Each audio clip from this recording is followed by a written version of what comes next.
বিয়েবাড়ির স্বাদে কি করে কাচ্চি বিরিয়ানি তৈরি করতে হয় সেই রেসিপিটি শেয়ার করছি।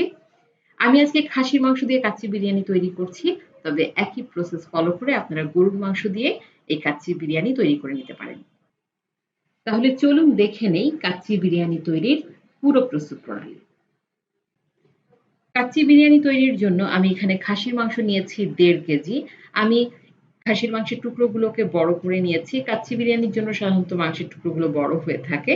সেজন্য আমি বড় সাইজ করে কেটে নিয়েছি। তবে আপনারা চাইলে রেগুলার সাইজ করেও নিতে পারেন। প্রথমেই এই মাংসগুলোকে আমি প্রায় ৪ টেবিল চামচ পরিমাণ লবণ দিয়ে এবং পর্যাপ্ত পরিমাণে পানি দিয়ে ভিজিয়ে রাখবো ১ ঘন্টা। এতে করে হবে কি মাংসের ভেতরে বেশ ভালোভাবে লবণটা ঢুকবে এবং যারা খাসির মাংসে এক ধরনের স্মেল পান, সেই স্মেলটাও কিন্তু একেবারে দূর হয়ে যাবে। তো এভাবে আমি লবণ পানিতে ১ ঘন্টার জন্য এটাকে ভিজিয়ে রাখছি। তাহলে ফিরে আসছি ১ ঘন্টা পর। ১ ঘন্টা পর ফিরে এলাম। এবার এই যে পানিটা দেখতে পাচ্ছেন, এটা আমি এখন ফেলে খাসির মাংসগুলোকে ফ্রেশ পানি দিয়ে একবার ধুয়ে নেব। ধোয়া হয়ে গেলে আমি এখানে মসলা মাখিয়ে নেব। মাংস ম্যারিনেশনের জন্য আমি যে মসলাগুলো মাখাবো সেগুলো হচ্ছে ৩ টেবিল চামচ পরিমাণ আদা বাটা, ১.৫ টেবিল চামচ পরিমাণ দিয়ে দিচ্ছি রসুন বাটা, কাঁচা পেঁপে আমি খোসা সহ বেটে নিয়েছি প্রায় ১ টেবিল চামচ পরিমাণ। খোসা সহ কাঁচা পেঁপেটা মাংসটাকে নরম করতে সাহায্য করে। দিয়ে দিচ্ছি প্রায় ১.৫ টেবিল চামচ পরিমাণ কাজু বাদাম বাটা। এখানে ১৫ থেকে ১৬ টা কাজু বাদাম আমি বেটে নিয়েছি। দিয়ে দিচ্ছি ১ টেবিল চামচ পরিমাণ পোস্তদানা বাটা। কিশমিশ বাটা দিয়ে দেব প্রায় ১ চা চামচ পরিমাণ। এখানে প্রায় ১৫ টির মতো কিশমিশ আমি বেটে নিয়েছি। ১ চা চামচ পরিমাণ হয়েছে। তবে আপনারা চাইলে কিশমিশ বাটার পরিবর্তে আস্ত কিশমিশও দিয়ে দিতে পারেন। টমেটো কেচাপ দিয়ে দিচ্ছি প্রায় ৩ টেবিল চামচ পরিমাণ। প্রিয় দর্শক, আমি যেই উপকরণগুলো দিচ্ছি অবশ্যই চেষ্টা করবেন উপকরণগুলো ব্যবহার করতে। এতে করে আপনারা বিয়েবাড়ির আসল যেই কাচ্চির স্বাদ সেটা পাবেন। ১/২ কাপ পরিমাণ দিয়ে দিচ্ছি টক দই। পেঁয়াজ বেরেস্তা দিয়ে দিচ্ছি ১ কাপ পরিমাণ। গুঁড়া মসলার মধ্যে দিচ্ছি ১ টেবিল চামচ পরিমাণ লাল মরিচের গুঁড়া, ১ চা চামচ পরিমাণ টালা জিরার গুঁড়া এবং ১ চা চামচ পরিমাণ টালা ধনিয়ার গুঁড়া। অবশ্যই ধনিয়া এবং জিরাটা তেলে ব্যবহার করবেন। দিচ্ছি ১/২ চা চামচ পরিমাণ এলাচ গুঁড়া, ১/২ চা চামচ দারচিনি গুঁড়া, ১ চা চামচ সাদা গোলমরিচ গুঁড়া, ১/২ চা চামচ জয়ফল গুঁড়া এবং ১/২ চা চামচ পরিমাণ জয়ত্রী গুঁড়া। দিয়ে দিলাম। লবণ দিয়ে দিচ্ছি ১ টেবিল চামচ পরিমাণ। এখন দিচ্ছি ১ টেবিল চামচ। যদি লাগে আমি পরে দিয়ে দেব। এখানে আমি শাহি জিরা দিয়ে দিচ্ছি ১ চা চামচ পরিমাণ। শাহি জিরাটা অবশ্যই ব্যবহার করবেন। ১ চা চামচ পরিমাণ শাহি জিরা দিয়ে দিলাম। আর দিচ্ছি সামান্য একটু জর্দার রং। এতে করে কালারটা বেশ সুন্দর আসবে। ৬-৭ টা আলু বোখারা দিয়ে দিচ্ছি। আর দিচ্ছি ১ কাপ পরিমাণ তেল। এখানে আমি বেরেস্তা ভাজা তেলটা ব্যবহার করছি। অবশ্যই চেষ্টা করবেন বেরেস্তা ভাজা তেলটা ব্যবহার করতে। এতে করে ফ্লেভারটা খুবই চমৎকার আসে। ১ টেবিল চামচ পরিমাণ কেওড়া জল দিয়ে দিচ্ছি। এতে করে মাংসর মধ্যে কেওড়া জলের যে ফ্লেভার সেটা ঢুকে যাবে। সমস্ত উপকরণ দেওয়া হয়ে গেলে বেশ ভালোভাবে আমি এই মাংসগুলোকে মসলার সাথে মাখিয়ে নেব। আর এই কাজটা খুব ভালোভাবে করতে হবে। কারণ আমরা সবাই জানি কাচ্চি বিরিয়ানিটা দমে রান্না করা হয়ে থাকে এবং এরপরে যখন আমরা রান্নাটা চুলায় বসিয়ে দেব, আমাদের কিন্তু মাংসগুলো নাড়াচাড়া করার কোনো সুযোগ থাকবে না। সেইজন্য বেশ ভালোভাবে মাংসগুলোকে মাখিয়ে নিতে হবে। মাংস মাখিয়ে নেওয়ার পর আমি এগুলোকে কমপক্ষে ৩ ঘন্টার জন্য এভাবেই রেখে দেব।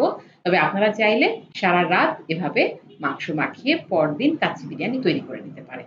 সেটাতে বেস্ট রেজাল্ট পাওয়া যায়। এই পর্যায়ে মসলাটা মুখে দিয়ে আমি লবণটা একটু চেক করে নিয়েছি। আমার আর এক্সট্রা লবণের প্রয়োজন নেই। ঢাকনা দিয়ে ফিরে আসছি ৩ ঘন্টা পর। আর এরই মধ্যে আমি ১/২ কেজি পরিমাণ আলু, সামান্য একটু জর্দার রং আর লবণ মিশিয়ে ভেজে নিচ্ছি। এগুলোকে আমি হাফ ডান করে নেব, অর্থাৎ 50% এর মতো এগুলো সেদ্ধ হয়ে যাবে। প্রায় ৩ ঘন্টা পর ফিরে এলাম। এখানে আমি পর্যাপ্ত পরিমাণে একটা বড় হাঁড়িতে পানি বসিয়ে দিয়েছি। আজকে ১ কেজি চালের বিরিয়ানি রান্না করব। কিছু আস্ত গরম মসলা নিয়ে নিয়েছি। আস্ত গরম মসলার মধ্যে আছে ৩ টা তেজপাতা, ৬-৭ টা নিয়েছি ছোট সবুজ এলাচ, ৩ টা নিয়েছি বড় কালো এলাচ, ৩ টুকরা ১.৫ ইঞ্চি মাপের দারচিনি, নিয়েছি আমি এখানে একটা স্টার অ্যানিস নিয়েছি। এটাতে খুবই চমৎকার ফ্লেভার আসে। বিরিয়ানিতে। তারপরে নিয়েছি পিপল, এটাকে পিপল বলা হয়। বাবুর্চিরা বিরিয়ানিতে এই মসলাটাও ব্যবহার করে থাকেন। আপনারা মসলার দোকানে এগুলো খুব সহজেই পেয়ে যাবেন। ১ চা চামচ পরিমাণ নিয়েছি শাহি জিরা এবং ১০-১২ টা নিয়েছি কাবাব চিনি। কাবাব চিনিটা দেখতে গোলমরিচের মতো মনে হলেও কাবাব চিনির একটা অংশে একটু লেজের মতো থাকে। তো এখানে ১০-১২ টা কাবাব চিনি আমি নিয়ে নিয়েছি। এবার এই সমস্ত উপকরণ বেশ ভালোভাবে ধুয়ে আমি পানিতে দিয়ে দিচ্ছি। এবার এই পানিতে দিয়ে দেব ৩ টেবিল চামচ পরিমাণ লবণ। এতে করে পানিটা একটু লবণাক্ত হবে ঠিকই, কিন্তু পোলাও রান্নার পরে পোলাওর চালে ঠিকমতো লবণটা ঢুকবে। আমি আজকে এখানে ১ কেজি পরিমাণ পোলাওর চাল দিয়ে বিরিয়ানিটা রান্না করব। তবে আপনারা চাইলে ১ কেজি পরিমাণ বাসমতি চাল দিয়েও কিন্তু বিরিয়ানিটা রান্না করতে পারেন। আমি পোলাওর চালটাকে ১০ মিনিট পানিতে ভিজিয়ে রেখেছি। ভালোভাবে ধুয়ে ১০ মিনিট পানিতে ভিজিয়ে পানি ঝারিয়ে নিয়েছি। এবার যেই বেশ ভালোভাবে পাত্রের পানিতে বলক চলে আসলো, আমি এই পোলাওর চালটা দিয়ে দিলাম। এবার চুলার জাল একেবারে হাইতে রেখে ফুল আঁচে ৫ মিনিট আমি এটাকে রান্না করে নেব। অর্থাৎ 50% যখন পোলাওটা রান্না হয়ে যাবে, তখন আমি এই পানিটা ছেঁকে নেব। আর আরেকটা কাজ করতে হবে, এই পানিতে যখন বলক চলে আসবে, আমি এখান থেকে ১ কাপ পরিমাণ পানি সরিয়ে রাখবো, যেটা আমার পরবর্তীতে কাজে লাগবে। ১ কাপ পরিমাণ এই গরম পানিটা আমি সরিয়ে রাখছি। একটা বাটিতে রেখে দিলাম। এটা আমি পরবর্তীতে ব্যবহার করব। আমার পোলাওটা প্রায় 50% এর মতো সেদ্ধ হয়ে গেছে।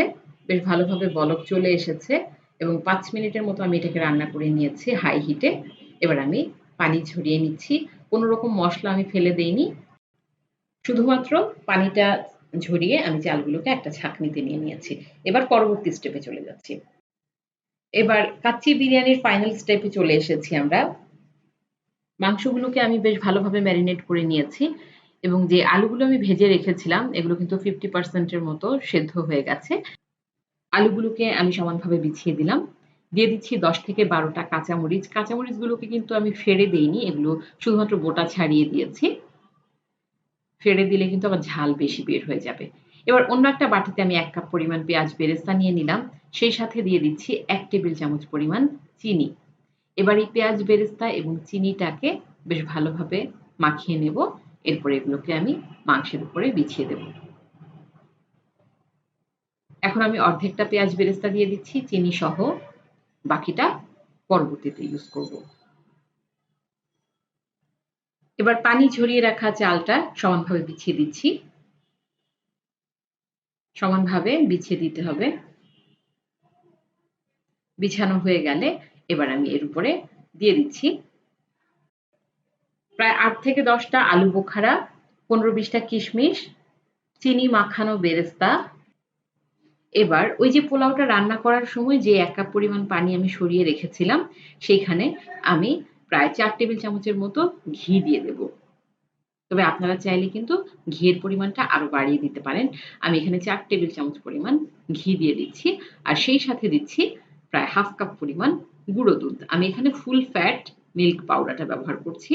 নিডো বা ডিপ্লোমা যেকোনো একটা আপনারা ব্যবহার করতে পারেন। এতে করে টেস্টটা খুবই ভালো আসে। এই সমস্ত উপকরণ একসাথে মিশিয়ে আমি এখন এই পোলাওর উপরে দিয়ে দেব। আর দিয়ে দেব প্রায় 1/4 টিস্পুনের মতো জর্দার রং।